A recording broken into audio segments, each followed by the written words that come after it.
નમસ્કાર, આપ જોઈ રહ્યા છો સ્પાર્ક ટુડે ન્યૂઝ. કોટેશ્વર ગામના નાળા મામલે 2 અધિકારીઓ સામે કાર્યવાહી. સિટી એન્જિનિયર અલ્પેશ મજમુદાર દ્વારા સોકોઝ નોટિસ અપાઈ. સિટી એન્જિનિયર અલ્પેશ મજમુદારનું નિવેદન સામે આવ્યું છે. વોર્ડ નંબર 18ના કાર્યપાલક ઇજનેર વિશાલ ઠાકુરને નોટિસ અપાઈ. એડિશનલ આસિસ્ટન્ટ એન્જિનિયર પાર્થરાજ દવેને નોટિસ અપાઈ છે. દર વર્ષે કોટેશ્વર નાળામાં નજીવા વરસાદમાં પાણી ભરાતા હતા.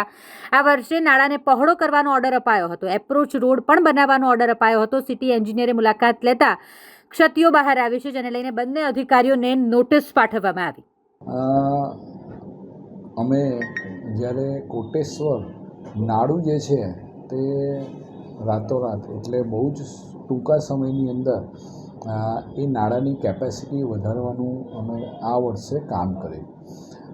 દર વખતે સામાન્ય વરસાદની અંદર એ નાળાના ઉપરથી પાણી પસાર થઈ જતું હતું અને રહીશો અવર જવર કરી શકતા ન હતા.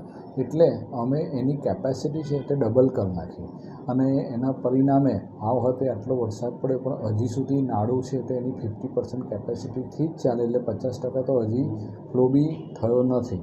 એટલે એની કેપેસિટી વધારવાના કામ કરવાના ભાગરૂપે જે આજુબાજુના અપ્રોચ રસ્તા હોય એ પણ ઓબ્વિયસલી ખોદાણ થયું એટલે ડેમેજ થયા હતા.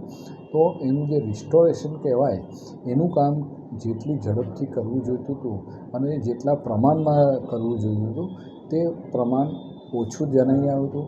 જે પ્રમાણે કરવામાં આવ્યું હતું તે પણ યોગ્ય ન જણાયું એવું મારા પર્સનલ ઓબ્ઝર્વેશનમાં જ્યારે આવ્યું. એટલે એના માટેના જે જવાબદાર એન્જિનિયર છે, ડેપ્યુટી એન્જિનિયર અને એની નીચેના આસિસ્ટન્ટ એન્જિનિયર, એ બંનેને નોટિસ આપવામાં આવી છે. કઈ પ્રકારની નોટિસ?